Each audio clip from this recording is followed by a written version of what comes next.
a lot of people in that way. But there's something else that you need to know, and that is that from nuclear radiation, you do not grow two heads, you do not get born with severe abnormal features. The only thing that happens to you is you get thyroid cancer, or if you are severely exposed, you die. But then you have to have over 500, well, maybe 800 centigrades, where you definitely, your body just cannot absorb that kind of radiation. Or when you are in the fetus for the first 6 months of gestation, 6 weeks of gestation. After 6 weeks of gestation, the abdominal wall and the uterus does not allow the penetration of radiation. So the fetus is pretty safe. So when you see these people, and this is why we've been working so hard for the last 20 years, when you see these people talking about children born with two heads or with completely distorted features or people that are really very severely retarded, this has nothing to do with radiation. This has to do with alcoholism, which, as you may or may not know, is rampant, has been rampant in the former Soviet Union, and still people there drink. So, if you are an alcoholic and you give birth to children, very often these children severely malform. So, this is one very, very important thing that people just forget to mention. Okay, now let me see what else I could possibly tell you. The small amounts of radiation we get all the time. We get it from solar energy, we get it, well, certainly anybody that is, needs a lot of x-rays or wants CAT scans or any of the... flying? Pardon? Flying? Or flying, yes, we get it. It's the point that until you are allowed to get close to 30 centigrades a year, 300 centigrades, that's the measure. Then after, pardon? Yes. And then after that, you're overexposed. So what can happen to you? If you get thyroid cancer, it's the most benign cancer that there is. So what they do, they cut out your thyroid, you get a tiny little, nice little stitch over here, where you can put a piece of jewelry and off you go. That's it. No, seriously. So what about the medications that you have to take for the rest of your life? Oh yes, that is right. Spoken like a nurse. Well, that's my mother was saying. Yeah. And so I see these people on the boards outside. Yeah. But that's about it.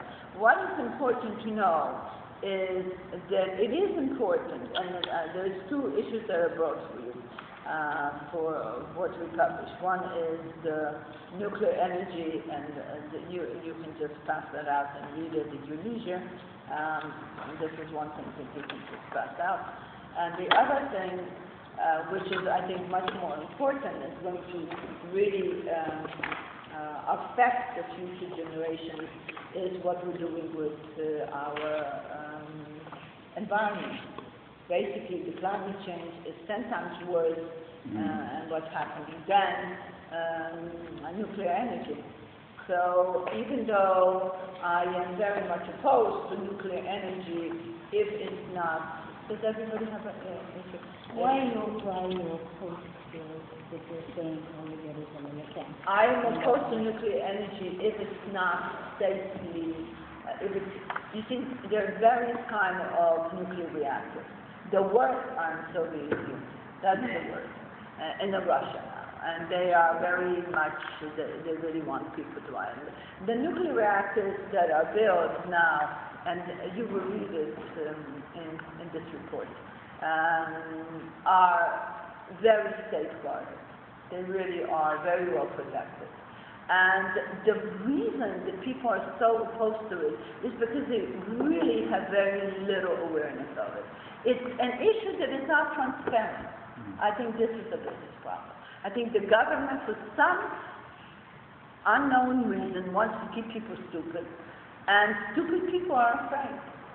Because if you read and you have the knowledge and you know, you have to have energy. And what we're doing with our fossil fuels, sometimes I think that oil companies are very, very interested in making sure that nuclear reactors are not being built, because it's going to affect the profit If line. you believe a nuclear reactor is a good form of energy, Well, certainly it's a clean. Except when you have to. cleaner.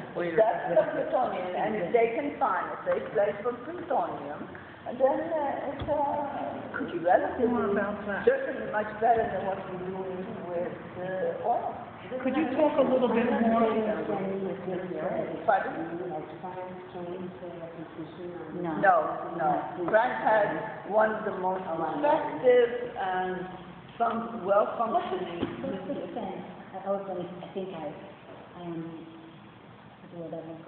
think I know, but I'm not sure. So what percent of France's energy comes from nuclear? I think about 55 to 60. Okay, I thought it was. It's another issue to consider that we're talking about nuclear energy clean, and I think if you read the nuclear energy special focus in our World Ecology Report, we address that, and that's got to do, and our conference secondary also addresses it.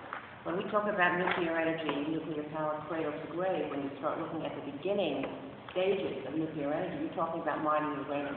That's where the environment takes a much bigger hit. When you consider nuclear energy not clean energy, it's got to do with the way that uranium is mined.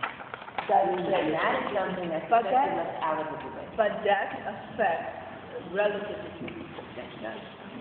While climate change affects them.